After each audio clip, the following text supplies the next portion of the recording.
The morning sun painted the Texas plains in shades of gold and amber as Jake Morrison saddled his horse, the same routine he had followed for 15 years since his wife passed away. His weathered hands moved with practiced efficiency, securing the leather straps while his mind wandered to the endless stretch of land before him. The ranch sprawled across 3,000 acres of rugged terrain, a kingdom of solitude that he had built with his own two hands and now maintained alone. Jake's daughters, Sarah and Emma, lived in the nearby town of Cedar Creek, just 20 miles away, but it might as well have been 1,000. They visited occasionally, bringing their children and filling his modest ranch house with laughter that felt foreign after so many years of silence. Sarah, the elder at 32, worked as a schoolteacher and worried constantly about her father's isolated lifestyle. Emma, 28 and recently divorced, struggled to understand why he chose loneliness over family dinners and Sunday gatherings. The truth was simpler than they imagined and more complex than he could explain. After Martha's death, the world had felt too sharp, too bright, too full of conversations that led nowhere and people who meant well but understood nothing. The cattle didn't judge him for his grief. The horses didn't expect him to smile when he felt empty inside, and the vast sky above asked nothing of him except to exist beneath it. His routine never varied. Before dawn, he would check the fences along the northern boundary where coyotes sometimes tested his defenses. Then came the feeding of the 150 head of cattle that grazed his land, followed by repairs to whatever the harsh Texas weather had damaged the day before. Lunch was always the same: beans, hardtack, and coffee black as midnight. Afternoons meant checking the water sources and ensuring the windmill pumps functioned properly. Evenings brought bookkeeping in his study, tracking expenses and profits and ledgers that Martha had started years ago. The isolation suited him, or so he told himself. There were no expectations to meet, no small talk to endure, no pretense that life held the same meaning it once did. His conversations were limited to occasional exchanges with suppliers in town and brief words with his hired hand, Miguel, who came by twice a week to help with heavier tasks. Miguel understood the value of comfortable silence, having lost his own wife to influenza 3 years prior. Jake's relationship with his daughters had grown strained over the years, not from lack of love, but from an inability to bridge the gap between their worlds. Sarah brought her husband and 2 young boys to visit every few months, filling his quiet house with noise and energy that simultaneously warmed his heart and exhausted his spirit. She would spend their visits trying to convince him to move closer to town, to sell the ranch, and buy a small house where neighbors could check on him and where he wouldn't spend his days talking only to livestock. Emma's visits were less frequent, but more intense. She had inherited his stubborn streak and her mother's fierce loyalty, creating a volatile combination that led to arguments about his choices. She couldn't understand why he preferred the company of cattle to his own grandchildren, why he chose manual labor over comfortable retirement, why he seemed determined to waste away in the middle of nowhere when he had family who loved him. What neither daughter understood was that the ranch wasn't just his home. It was his sanctuary, his penance, and his connection to Martha all rolled into one. Every fence post he had driven into the hard earth had been done with her encouragement. Every decision about cattle breeds and grazing patterns had been discussed over their morning coffee. The house itself held her presence in every room, from the kitchen where she had taught their daughters to bake bread to the bedroom where she had taken her last breath while holding his hand. The town of Cedar Creek had grown over the years, expanding from a rural farming community into something resembling a small city. New businesses opened regularly, bringing fresh faces and modern conveniences that felt alien to Jake. When he did venture into town for supplies, he noticed how people looked at him, the aging widower who lived alone on the range like something out of an old Western movie. Some viewed him with pity, others with a kind of romantic admiration for his independence, but none truly understood the necessity of his solitude. His daily routine provided structure in a world that had lost its moorings. The cattle depended on him, and their dependence gave his life purpose when human connections felt too complicated to navigate. Each morning brought specific tasks that required his attention, problems that had solutions, and results he could measure and understand. Unlike human emotions, which remained murky and unpredictable, ranch work offered clear cause-effect relationships that made sense. The horses in his stable, 3/4 horses and an aging mare named Buttercup, were his most consistent companions. He spoke to them while working, sharing thoughts he would never voice to another human being. They listened without judgment, responded to his moods with instinctive understanding, and never asked questions he couldn't answer. Buttercup, in particular, had been Martha's favorite, and caring for her felt like honoring his wife's memory. Jake's appearance reflected his lifestyle choices. His face, carved by decades of sun and wind, told the story of a man who spent his days outdoors. His hands, calloused and scarred from countless repairs and ranch work, were tools shaped by necessity. He wore the same style of clothing every day: work jeans, flannel shirts, and boots that prioritized function over appearance. His gray hair, what remained of it, stayed hidden beneath a well-worn hat that had seen more seasons than he cared to count. The ranch house itself stood as a monument to simpler times. Built in the 1940s by the previous owner, it featured wide porches designed for evening relaxation and high ceilings that helped combat the Texas heat. Martha had decorated it with care, choosing colors and furnishings that reflected their shared vision of home. After her death, Jake had changed nothing, preserving each room exactly as she had left it, as if her return might be possible if everything remained in place. Evenings were the hardest part of each day.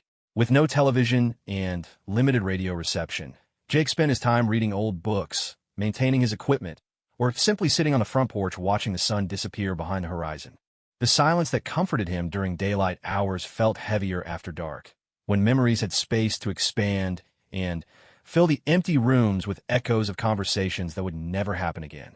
His isolation wasn't complete. He received occasional visits from neighbors dealing with cattle that had wandered onto his property and veterinarians who came to check on his herd during calving season. These interactions remained brief and professional, focused on practical matters rather than personal connection.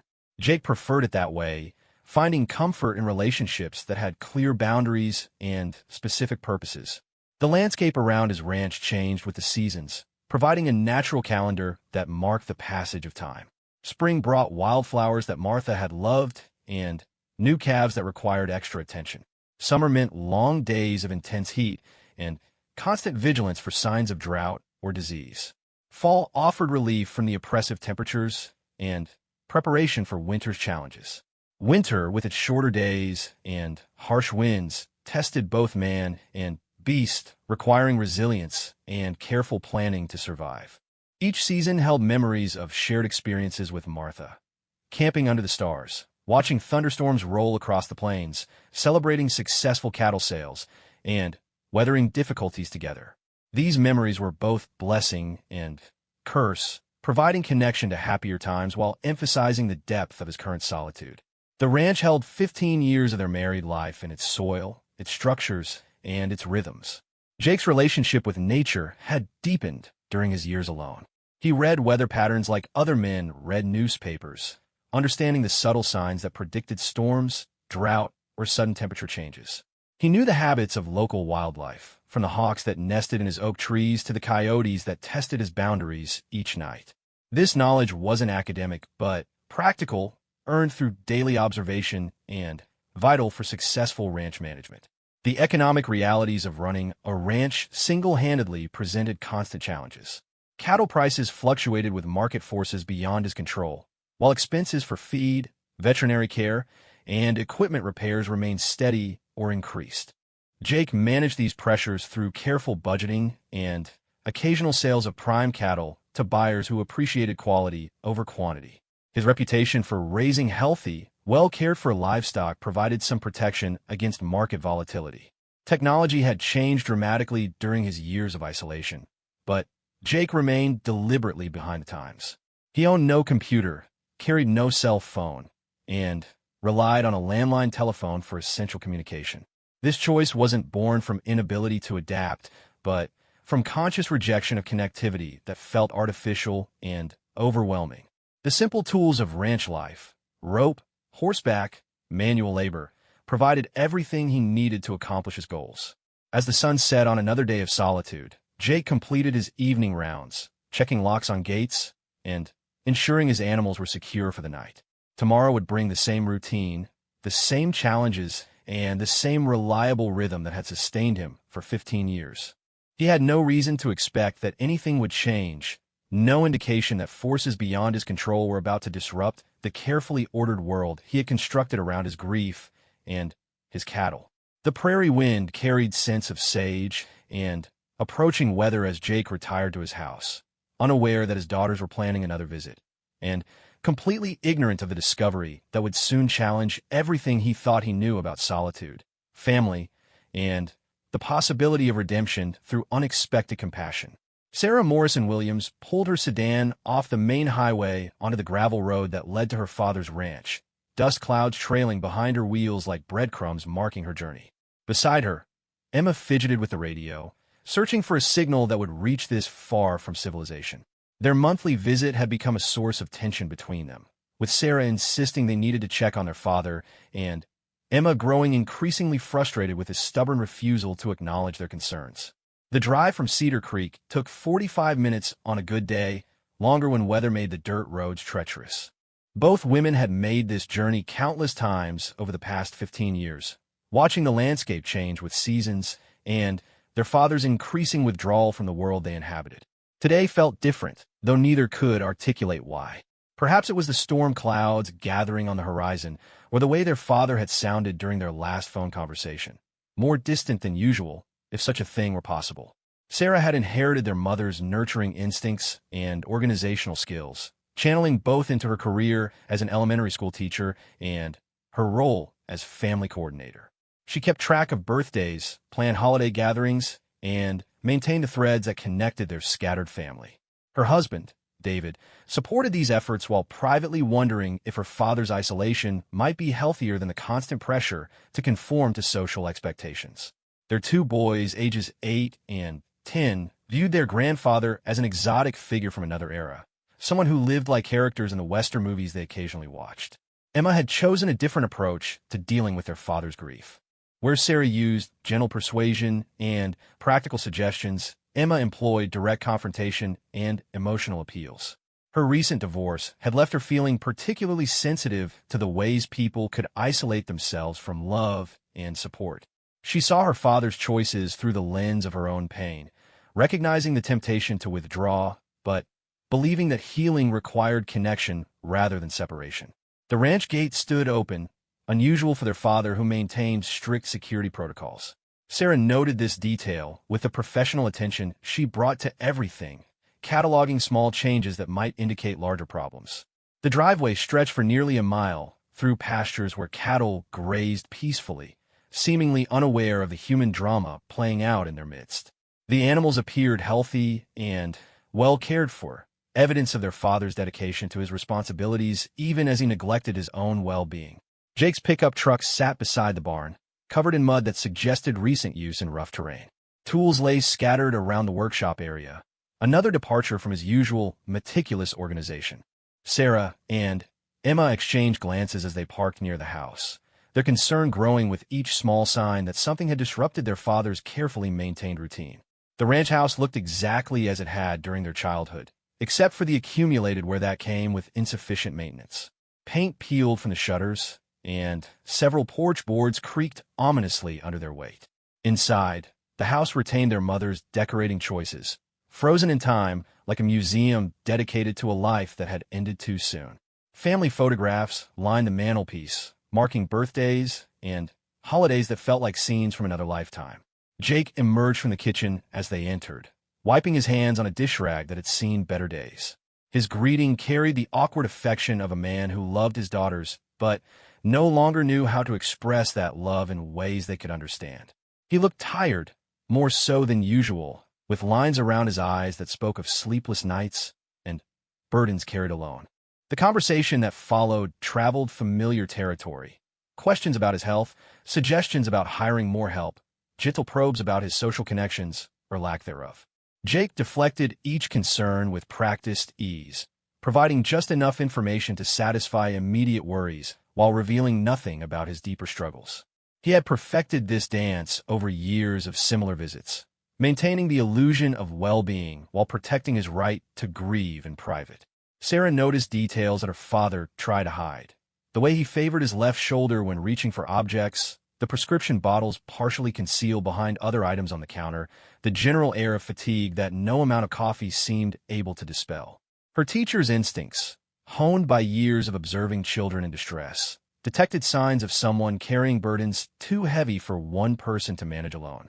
Emma took a more direct approach, challenging her father about his isolation and demanding explanations for choices that made no sense to her. Why did he refuse their invitations to family dinners? Why wouldn't he consider moving closer to town where help was available? Why did he seem determined to punish himself for surviving when their mother had died? Her questions hung in the air like accusations, creating tension that made everyone uncomfortable. The discussion might have continued in circles, as it had so many times before, except for the sound that interrupted their conversation, a noise that didn't belong to the familiar symphony of ranch life. It came from outside, faint but distinctly human, carrying distress in tones that transcended language barriers. All three family members froze, their argument forgotten as they tried to identify the source of the sound. Jake moved first, his body responding to potential crisis with the quick reflexes of someone accustomed to emergency situations. Sarah and Emma followed, their urban instincts slower to recognize the significance of what they were hearing. Outside, the sound came again, clearer now and unmistakably human, a woman's voice calling for help in words they couldn't understand. The voice seemed to come from the direction of Willow Creek, a seasonal waterway that ran along the eastern edge of Jake's property. During dry spells, it became little more than a muddy depression, but recent rains had turned it into a swollen torrent that could be dangerous to cross. Jake had checked the area just 2 days ago, finding nothing unusual, but the sound suggested someone was in immediate danger. They moved together toward the creek, Jake leading with the confident stride of someone who knew every inch of his land, his daughters following with growing anxiety about what they might discover. The afternoon sun cast long shadows through the cottonwood trees that lined the waterway, creating a patchwork of light and darkness that made visibility difficult. The sound came again, weaker now, as if the person making it was losing strength. What they found beside the creek would challenge everything Jake thought he knew about his carefully ordered world. A young Native American woman lay partially concealed beneath an overhanging bank, her dark hair matted with mud and blood, her clothes torn and soaked through. She appeared to be in her early 20s, with features that spoke of Apache heritage and eyes that held both pain and fierce determination to survive. The woman's injuries were extensive, but not immediately life-threatening. A deep cut on her forehead had produced the blood in her hair, and her left ankle was swollen in a way that suggested either a bad sprain or possible fracture. More concerning were the signs of exposure and dehydration, indicating she had been in the elements for some time without adequate food or water. Her lips were cracked and pale, her breathing shallow but steady. When she saw them approaching, the woman tried to move away, her body language expressing fear and distrust. She spoke rapidly in what sounded like Apache, though none of the Morrison family understood her words. Her tone conveyed urgency and distress, as if she were trying to explain something important, but lacked the English vocabulary to make herself understood. The effort exhausted her, and she fell back against the muddy bank, her eyes closing in defeat. Jake knelt beside the woman without hesitation, his medical knowledge limited, but his compassion unlimited. Years of caring for injured animals had taught him the basics of emergency treatment, and his instincts told him that immediate action was necessary to prevent her condition from deteriorating further. He spoke softly, using the same calm tones he employed with frightened horses, hoping to convey safety through voice and gesture rather than words. Sarah and Emma watched their father transform before their eyes. The distant, guarded man they had been arguing with moments before disappeared, replaced by someone who radiated competence and caring. His hands moved with surprising gentleness as he assessed the woman's injuries, checking for signs of serious trauma while maintaining respectful boundaries. This was a side of their father they hadn't seen since their childhood, when he had been their protector and problem solver. The immediate decision was obvious. The woman needed medical attention that could only be provided by getting her to safety and warmth. But the implications of that decision would ripple through their lives in ways none of them could anticipate. Jake's isolation had been predicated on avoiding exactly this kind of complication, the messy human connections that demanded more than he felt capable of giving. Yet here was someone who needed help, and walking away wasn't an option his conscience would allow. The woman drifted in and out of consciousness as they carefully moved her from the creek bank to Jake's pickup truck. Emma sat in the back, supporting the injured woman's head and trying to communicate comfort through touch and tone. Sarah rode in the cab, her mind racing through practical concerns about medical treatment, legal implications, and the dozens of questions that would need answers once they reached civilization. As they drove toward the ranch house, none of them spoke about the larger significance of what was happening. Jake's carefully maintained boundaries were about to be tested in ways he hadn't anticipated. His daughters were seeing him respond to crisis with competence and compassion, qualities they had begun to doubt he still possessed. Most importantly, a stranger's life hung in the balance, depending on people she had never met to provide the help her own circumstances had denied her. The storm clouds that had been gathering all afternoon finally opened, sending rain across the windshield in sheets that made the road barely visible.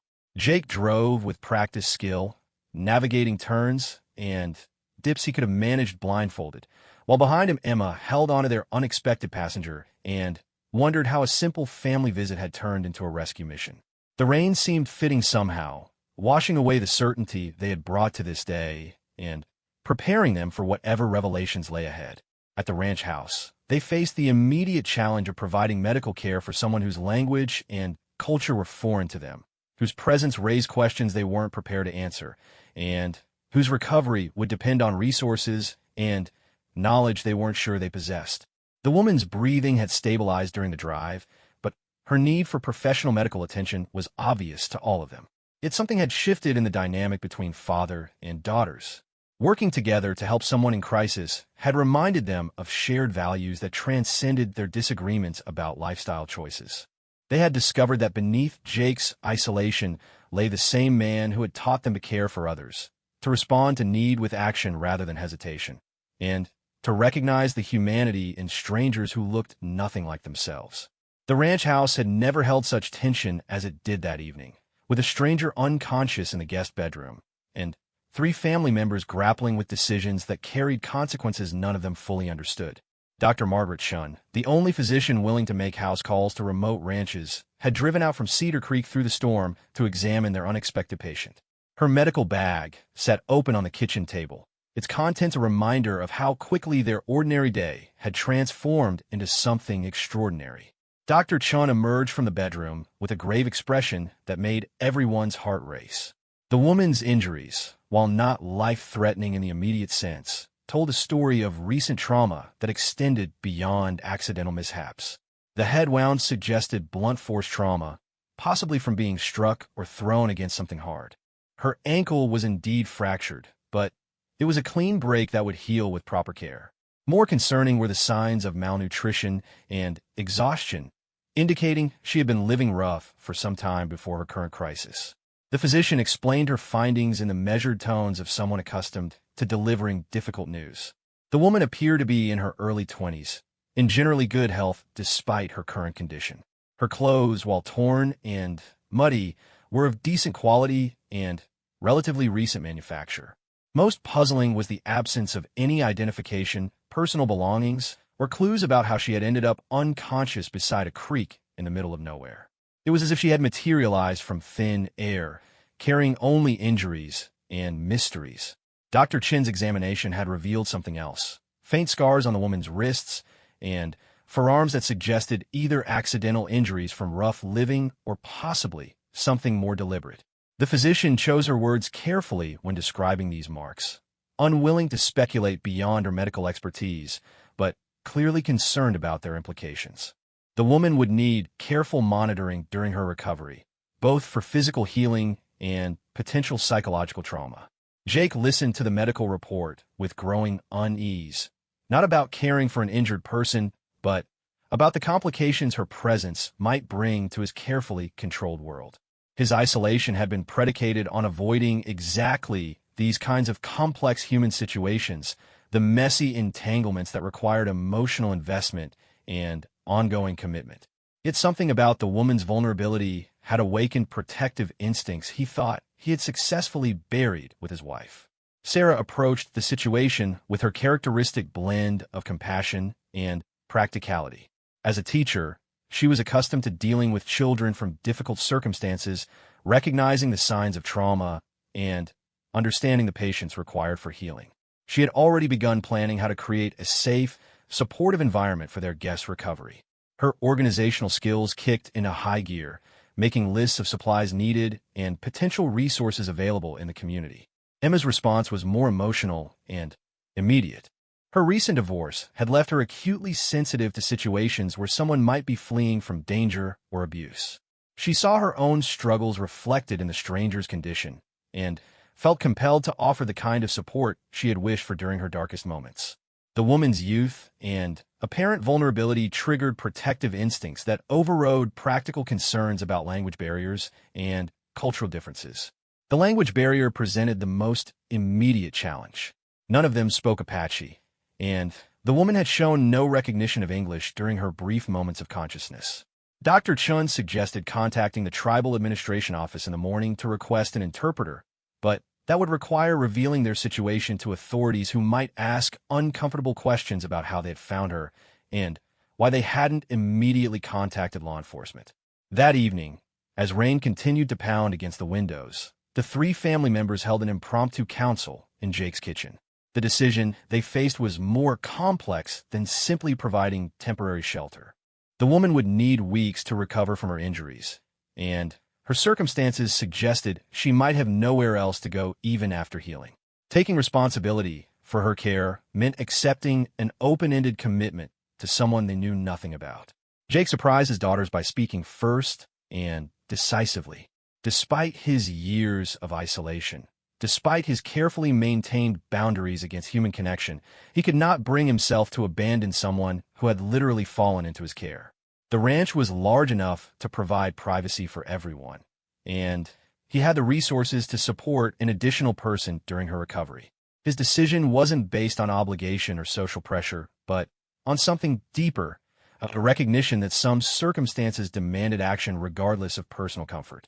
Sarah felt a surge of hope at her father's response, seeing in it evidence that the caring man she remembered from childhood still existed beneath layers of grief and withdrawal. This crisis had revealed qualities she had feared were lost forever: decisiveness, compassion, and willingness to accept responsibility for others. She volunteered to coordinate the practical aspects of their guest care, from arranging follow-up medical attention to securing appropriate clothing and supplies. Emma's enthusiasm was tempered by concern about the legal and social implications of their situation.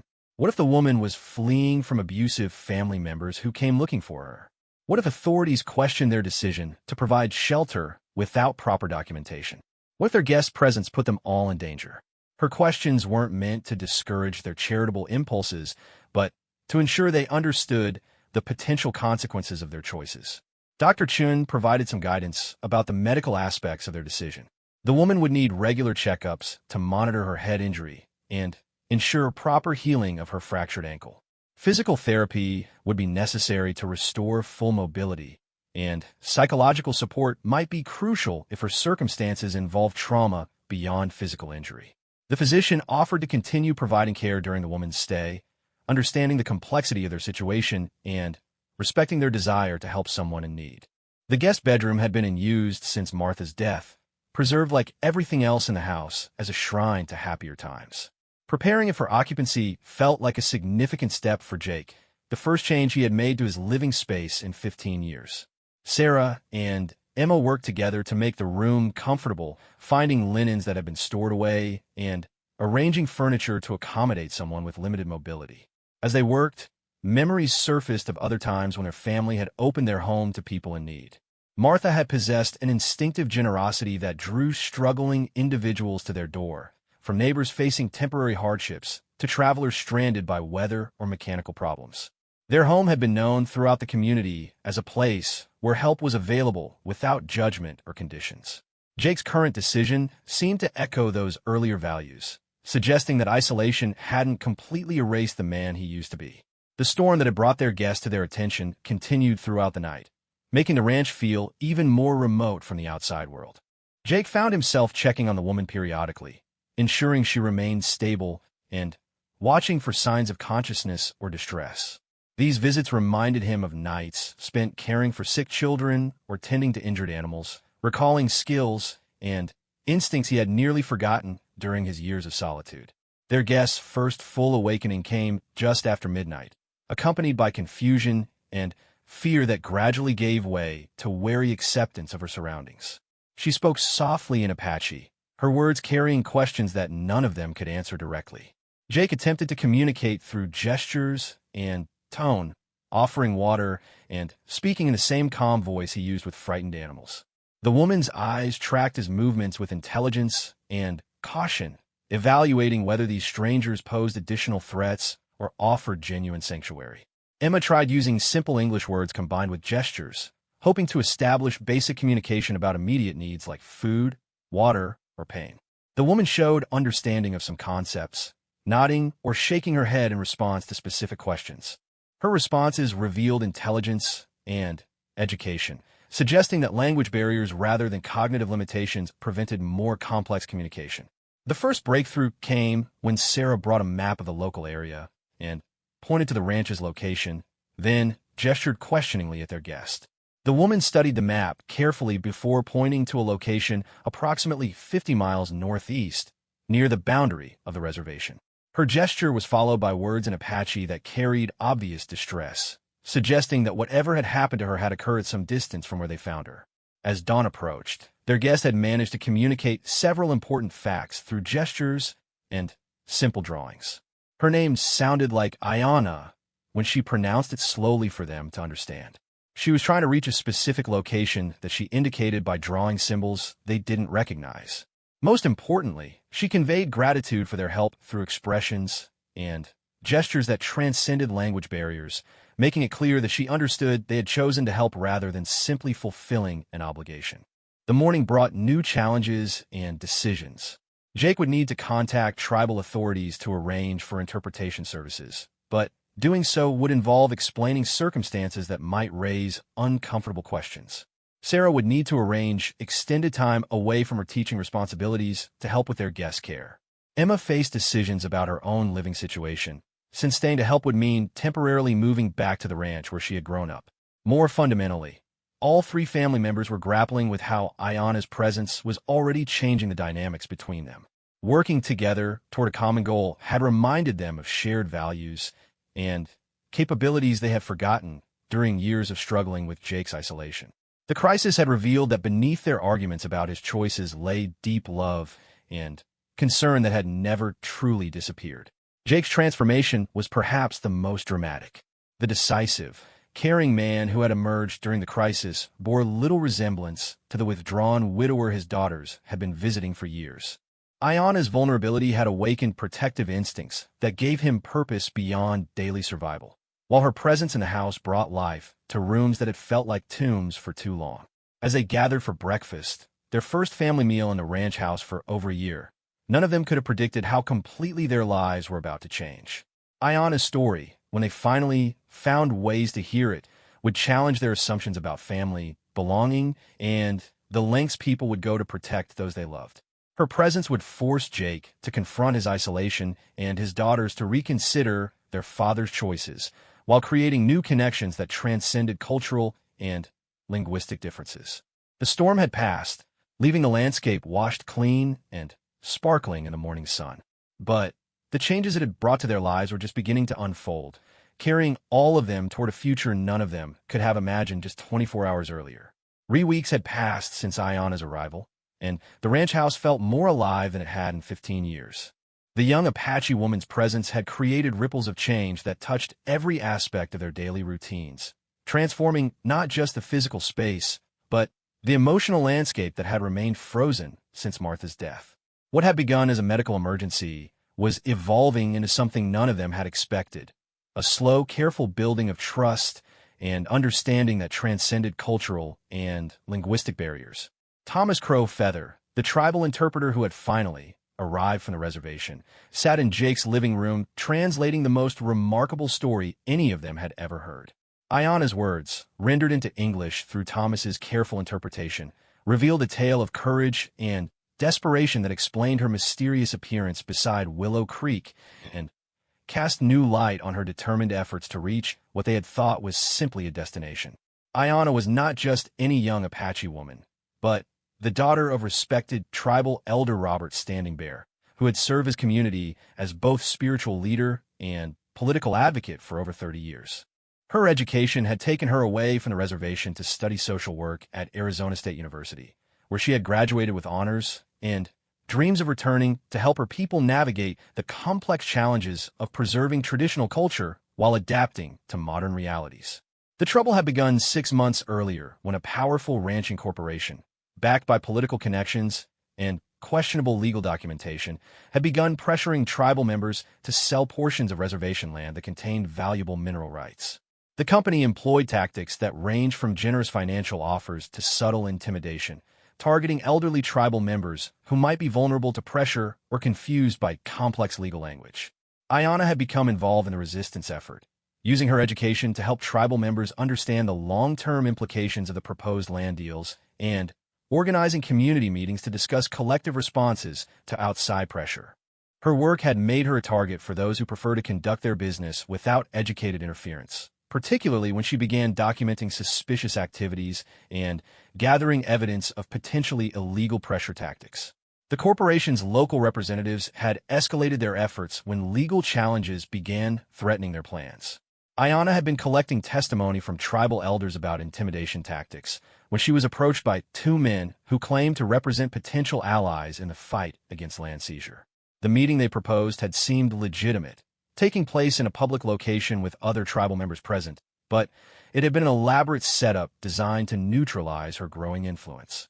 The attack had occurred as she was driving home from that supposed alliance meeting on a remote stretch of reservation road, where cell phone coverage was non-existent, and help could be hours away.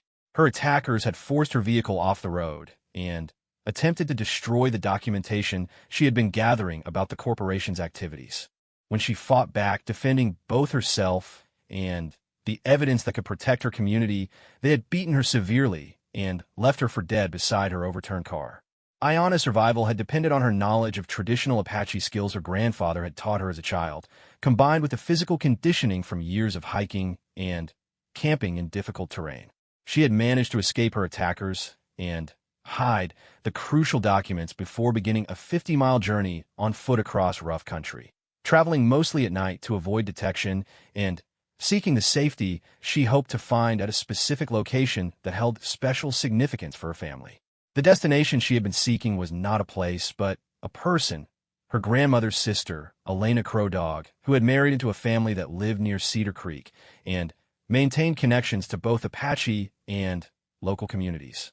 Elena was known for her wisdom in navigating relationships between native and non-native cultures, and Ayanna had hoped her great-aunt could provide sanctuary while she decided how to proceed with the evidence she had gathered.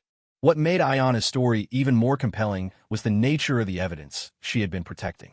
Hidden in a waterproof pouch that she had managed to conceal before the attack, she carried audio recordings of conversations between corporate representatives and local officials that revealed the full scope of their illegal pressure tactics. These recordings could not only stop the current land grab, but might expose a pattern of corruption that extended far beyond her immediate community. The documents and recordings represented years of patient investigation by tribal advocates who understood that protecting their land required more than traditional resistance. It demanded using the legal system's own tools against those who tried to manipulate it.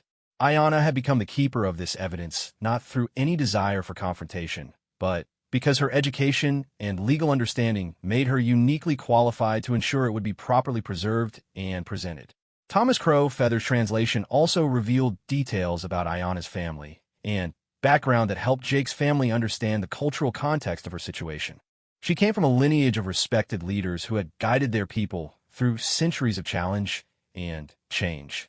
Her father's position as tribal elder carried responsibilities that extended beyond immediate community concerns to include preserving traditions and wisdom for future generations.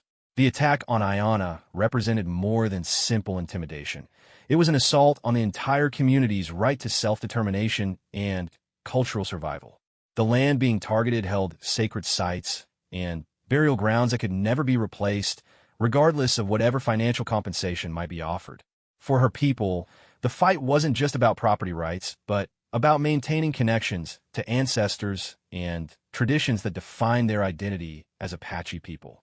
As the scope of Ayana's situation became clear, Jake felt a growing anger that reminded him of emotions he hadn't experienced since Martha's illness, when he had raged against his inability to protect the person he loved most from forces beyond his control.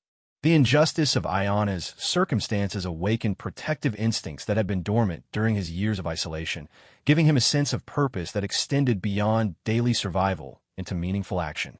Sarah and Emma were equally moved by Ayana's story, recognizing in her struggle echoes of their own family's experiences with loss and resilience.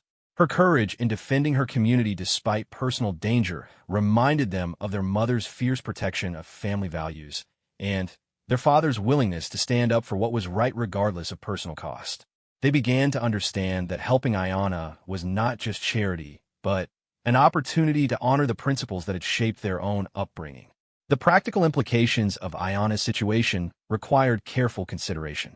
The evidence she carried could protect an entire community from exploitation, but using it would inevitably expose her to continued danger from those who had already demonstrated their willingness to use violence. Providing effective help would require more than temporary shelter. It would demand active involvement in a conflict that could have serious consequences for everyone involved. Jake's response surprised his daughters and even himself. Rather than retreat into the caution that had characterized his choices for 15 years, he embraced the challenge of Ayana's situation with enthusiasm that reminded everyone of the man he had been before grief had narrowed his world to the boundaries of his ranch. He began making phone calls to lawyers, journalists, and law enforcement officials, using connections he had nearly forgotten he possessed. The transformation in Jake's behavior was remarkable to observe. The isolated widower who had avoided human contact for years was suddenly coordinating with multiple agencies, researching legal precedents, and planning strategies to ensure Ayana's evidence would receive proper attention from authorities capable of taking effective action.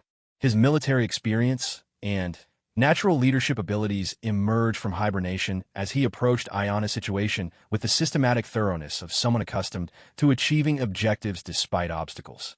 Sarah contributed her organizational skills and educational background to the effort, researching similar cases and helping to document Ayana's account in ways that would be useful for legal proceedings. Her experience working with children from diverse backgrounds proved valuable in understanding the cultural sensitivities involved in presenting Native American community concerns to predominantly non-Native legal authorities. Emma brought her recent experiences with legal conflict to bear on Ayana's situation, sharing insights from her divorce proceedings about the importance of proper documentation and strategic timing in legal battles. Her emotional investment in Ayana's safety created a fierce determination to see justice done, channeling her own anger about unfair treatment into productive advocacy for someone whose circumstances were far more serious than her own. The ranch itself began to feel like a command center for a complex operation rather than a retreat from the world's complications. Maps covered the kitchen table, showing relationships between tribal lands and corporate interests. Phone calls interrupted daily routines as lawyers, reporters, and tribal advocates coordinated their responses to the evidence Ayana had preserved. The house that had been a monument to grief was becoming a headquarters for hope. Ayana's physical recovery paralleled the emotional healing taking place throughout the Morrison family. Her ankle was mending well, and the head injury had healed without complications. But more importantly, she was beginning to trust that these strangers who had found her were genuinely committed to helping her succeed in protecting her community. The language barriers were gradually breaking down as all 4 residents worked to develop communication strategies that combined English, Apache, gestures, and shared experiences. Most remarkably, Ayana's presence was helping Jake reconnect with aspects of himself that had been buried under years of isolation and grief.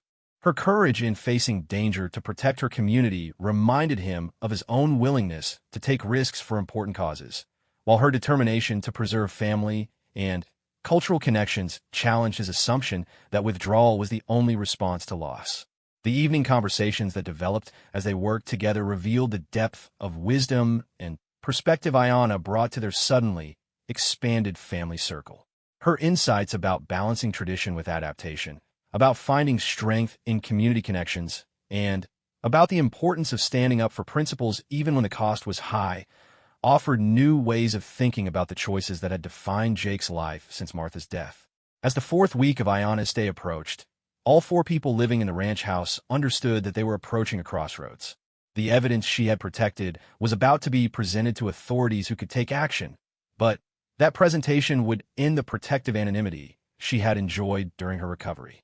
Soon, she would need to return to a world where powerful people had already demonstrated their willingness to use violence to silence her voice.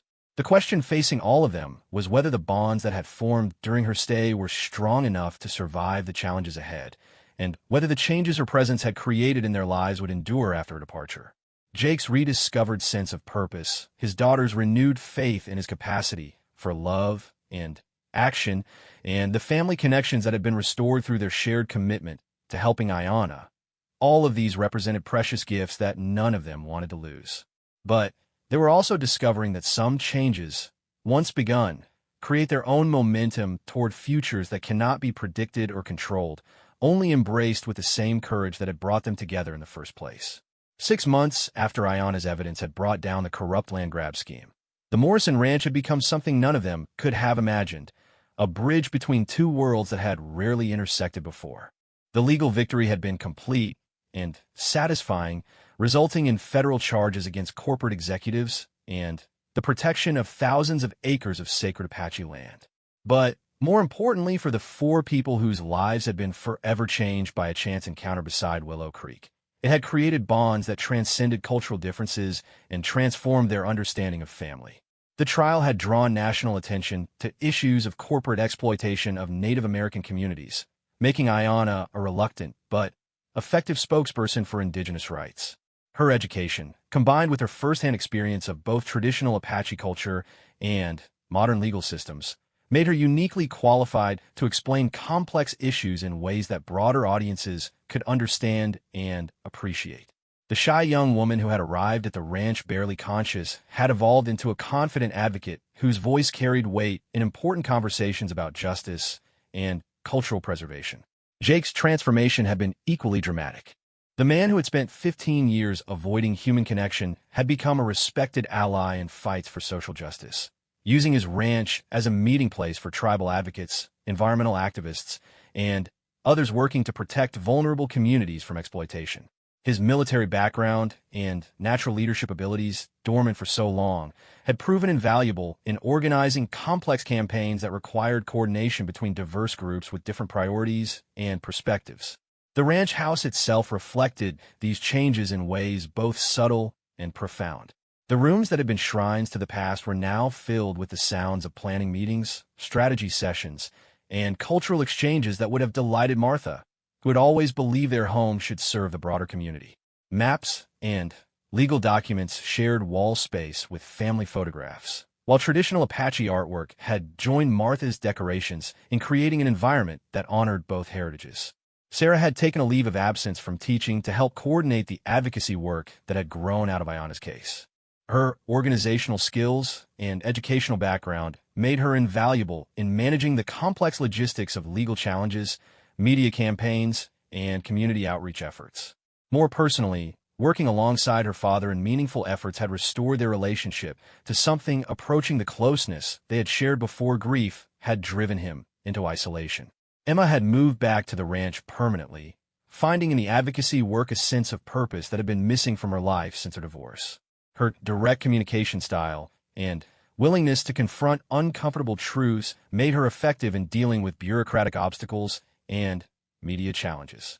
Living on the ranch had also given her the emotional space she needed to heal from her own traumas, while contributing to something larger than her personal struggles. The legal victories had brought financial settlements that enabled significant improvements to the ranch infrastructure, but more importantly, they had established the Morrison Ranch as a respected neutral ground where difficult conversations about cultural understanding and social justice could take place in an environment that encouraged honest dialogue rather than political posturing. Ayana had officially moved to the ranch 3 months after the trial ended, accepting Jake's invitation to make the arrangement permanent rather than temporary. Her decision wasn't based on romantic attachment or financial necessity, but on a recognition that the work they had started together required long-term commitment, and that the family connections they had formed were worth preserving and nurturing. The arrangement worked because each person brought distinct skills and perspectives to their shared efforts while maintaining individual autonomy and personal space.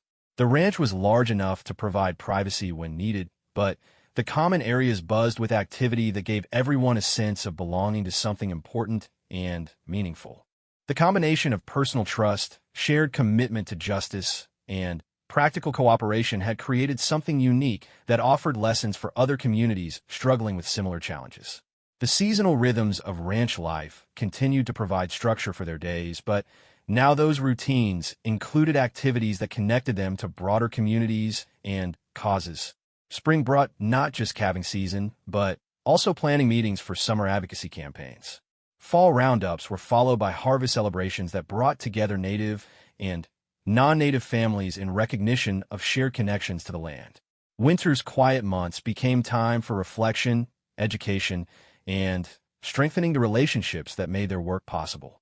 Ayanna had begun teaching traditional Apache skills to local youth, both native and non-native, as part of cultural exchange programs that built understanding while preserving important knowledge. Her classes in traditional crafts, storytelling, and land stewardship attracted participants from throughout the region, creating new connections between communities that had rarely interacted before. Jake's role in these cultural exchanges surprised everyone, including himself. His deep knowledge of local wildlife, weather patterns, and land management practices provided valuable context for understanding how traditional Native American ecological wisdom could be applied to contemporary environmental challenges. The isolated rancher had become a bridge between different approaches to land stewardship that honored both traditional knowledge and modern conservation science. The success of their advocacy work had brought offers for all of them to relocate to larger cities where they could reach bigger audiences and have greater political influence. But they had discovered that their effectiveness came partly from their rootedness in a specific place and community, and that leaving would diminish rather than enhance their ability to create meaningful change. The ranch had become a destination for people seeking models of how to balance respect for tradition with adaptation to changing circumstances. Visitors came to learn about successful advocacy strategies, cross-cultural cooperation, and sustainable land management practices.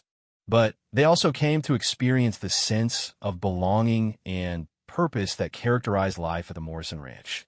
Evening conversations on the front porch had become cherished traditions that brought together the threads of their daily experiences into larger understandings about life, family, and community. These discussions often included guests from various backgrounds, creating opportunities for the kind of deep dialogue that built lasting relationships and mutual respect. The anniversary of Ayanna's arrival was marked not with celebration, but with quiet reflection on how much had changed and how those changes have been possible. The wounded young woman who had been found beside Willow Creek had become a respected advocate whose voice carried weight in important conversations. The isolated widower had rediscovered his capacity for leadership and connection. The estranged daughters had found their way back to meaningful relationships with their father and with causes larger than their individual concerns. But perhaps the most significant change was the least dramatic. The simple fact that the ranch house was once again filled with the sounds of family life, of people who cared about each other working together toward shared goals. The silence that had defined Jake's existence for 15 years had been replaced by the comfortable noise of a home where multiple generations and cultures came together in respect and affection. Martha's photographs still lined the mantelpiece, but they no longer seemed like monuments to a lost past. Instead, they had become part of a continuum that included new relationships and new purposes while honoring the love and values that had created the foundation for everything that followed. As winter settled over the Texas plains, the 4 residents of the Morrison Ranch looked forward to spring not just as the end of a difficult season, but as the beginning of new opportunities to continue work that had given their lives meaning and direction. The chance encounter that had brought them together had created something none of them could have planned or predicted, a family defined not by blood or marriage, but by shared commitment to justice, mutual respect, and the understanding that healing comes not from isolation, but from connection to purposes and people larger than ourselves. The ranch that had been a retreat from the world's complexities had become a place where those complexities were engaged with courage, wisdom, and hope. And the man who had lived as a lone cowboy had discovered that the greatest adventures begin not when we ride away from human connection, but when we have the courage to open our hearts to strangers who become family through the mysterious alchemy of shared purpose and mutual care.